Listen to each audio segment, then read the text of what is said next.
I have a message specifically for cis white women allies. Why do you need to make it so weird whenever you don't know someone's pronouns? Call them out for the transphobic rhetoric that they are using and spreading and promoting. Get it together, cis people.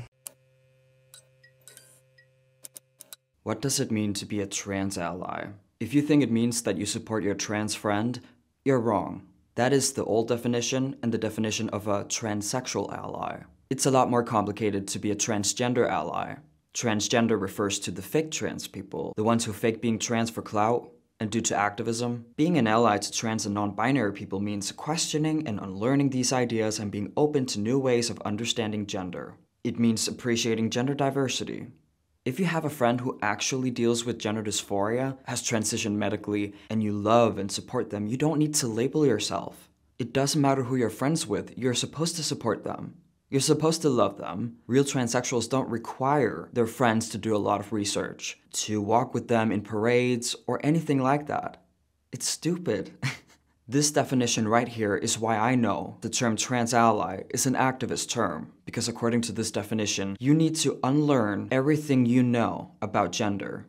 That has nothing to do with transsexualism. Transsexualism exists due to biology, due to gender being binary. In other words, transsexualism exists due to reality. What even is trans? Gender dysphoria. Gender dysphoria describes the extreme discomfort an individual has regarding their biological sex. The discomfort is uncontrollable and is the mechanism that makes an individual transition. Gender dysphoria, the discomfort I'm talking about, cannot exist if biology is not real, if gender is not real, if a man isn't a man, a woman isn't a woman. So I'm a biological female. If my breasts didn't define my gender, why did they cause me so much emotional pain every single day for years? Why did my brain tell me this is painful to own, to have? Why? You can't control having a mental disorder, and you can't control what it means to deal with a mental disorder. It is actually anti-trans, talking about transsexual, the real kind of trans. If you don't believe in biology, if you believe that you have to unlearn everything you know about gender in order to support trans people, that is actually transphobic. It's actually transphobic to believe that trans people are so delulu that you as an ally think that you have to lie about reality.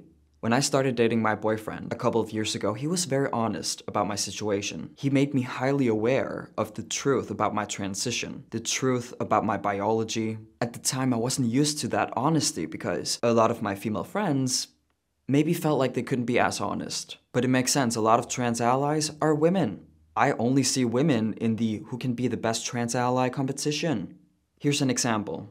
I'm a little nervous to talk about this because I'm learning every day and growing, and sometimes you just don't know if you're gonna say the wrong thing, but I still just want to talk about this because it's really important, and I want you to help me learn more and grow and help me talk about these things in a better way. I don't think it's fair to talk about women and women empowerment without talking about trans women as part of our conversation, and Black trans women especially. I just have learned so much from. Girl, blink twice if you need help. Blink 3 times if a they/them is holding a gun to your head. You don't need to buy any books in order to support your trans friend. If you feel like you have to do something, ask your friend questions. The problem is trans activists demand non-trans people, like all of them, to do their own research. They claim it's not their responsibility to educate their friends and surroundings. It's so funny, they don't want to do anything themselves. They just want to sit back and relax and watch these allies do all the work, or doing a whole lot of work trying to understand trans people. This message is for literally anybody wondering, oh, how can I be a better ally to trans women? You need to start tasking yourself with calling out the men in your community. Because you don't want to do it yourself, or you just feel like not doing it anymore. See, this has nothing to do with trans activists being lazy, wanting other people to do their dirty work, their hard work. The way I look at it, activists want to test their woke followers, their woke allies. It could also be about training these people in being greater allies. Maybe it's about showing who's in charge. Whether it be your dads, your uncles, your brothers, your grandfathers, call them out for the transphobic rhetoric that they are using and spreading and promoting amongst themselves and amongst other men. That shit is vile. And if you don't see a direct fucking correlation between this behavior and the violence trans women experience, you're kidding yourself. It doesn't start with us. We're not the ones that should be tasking ourselves with calling this shit out for your dad. No, you do that. So get it together, cis people. So what you're saying is, if you don't do what I say, you are actually responsible for the violence against trans women. Wow, that is so disgusting. What violence? Emotionally blackmailing people into accepting you or respecting you as a trans person is so stupid. But it's almost like getting acceptance is not the goal. It should be the goal. It's actually my goal as a transsexual. I want to increase the trans acceptance, or rather, slow down the decrease. But in reality, trans activists don't care about society. They don't care about everyone who's not in their community. They just love to tell you what to do, what to say, and what to think. Because a lot of them are narcissists. A lot of them are cray-cray. And that's the reason why I have a channel. I have a message specifically for cis white women allies, okay? I wasn't gonna be so specific, but I thought about it, and you guys are literally the only people who do this shit. I'm wearing my work lanyard here just so you can see, A, all my beautiful pins, but B, my... Tell me why, at work, all the time, I get people going, she. Oh, I'm sorry, I just don't know how to pronounce. Oh, I'm just so sorry, I just don't know, but she, that one whose pronouns, that weird, that queer one.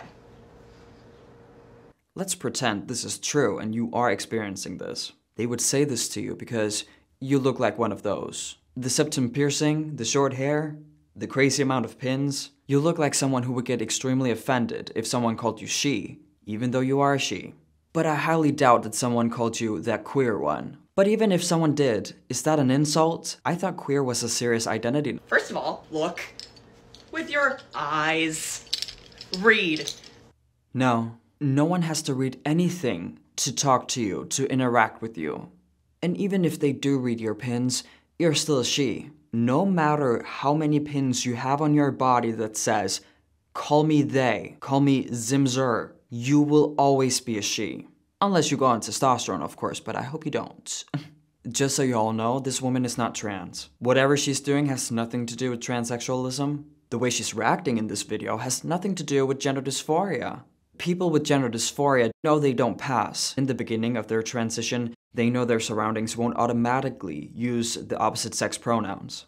I can speak from personal experience, it hurts when people used to call me she back when I didn't pass. But I never got angry. Why would I get mad when it was understandable to call me she and her? And I knew, because I wasn't as delulu as these people I'm reacting to, that putting a big sign on my forehead saying he wouldn't change a goddamn thing. Wouldn't change the fact that some people would call me she once in a while. Second of all, that one. Point. Why do you need to make it so weird whenever you don't know someone's pronouns? Or here's a radical thought, ask. Here's a radical thought. How about accepting yourself as a woman? How about accepting that as long as you look and sound like a woman, people are gonna call you she? How about accepting being a they, them is not a real thing, being non-binary is not a real thing? Believe it or not, but you're actually proving my point. If you have to wear a pronoun pin, if you have to demand people to call you they and them, if you demand people to see you as a non-binary person, someone who's in the middle of gender, because otherwise they wouldn't know. No one would think it's a real thing. You often see people who believe they can be non-binary super angry all the time, and do you know why that is? They have to fight so hard to get their fake identity validated in society. Because naturally, society, the real world, doesn't acknowledge non-binary ideology at all. And do you know why real transsexuals are often calm, happy, at peace with themselves? It's because they're not desperate for other people's validation. They, or we, still exist just because some people don't believe we shouldn't have transitioned, don't believe in transsexualism overall. We're calm and happy because we struggle with a mental disorder. The disorder is now alleviated thanks to the transition. Even though we're going against our biology, we can still exist in the real world without changing it. No one needs to ask for anyone's pronouns. No one needs to read any books about fake trans history and be in any Who's the Greatest Ally competition. My advice to all of you is, don't try to be an ally. If you so happen to have a trans friend, ask them questions, and if they don't want to answer them, any of them, if they get offended, that's a huge red flag. Thank you all for watching this video. If you want to see more content like this, remember to hit subscribe and the notification bell. If you want to support me and my channel, you can become a member, or I have my PayPal link in the description down below. Remember to follow me on social media. I love you and I cannot wait to see you in the comments. Peace out.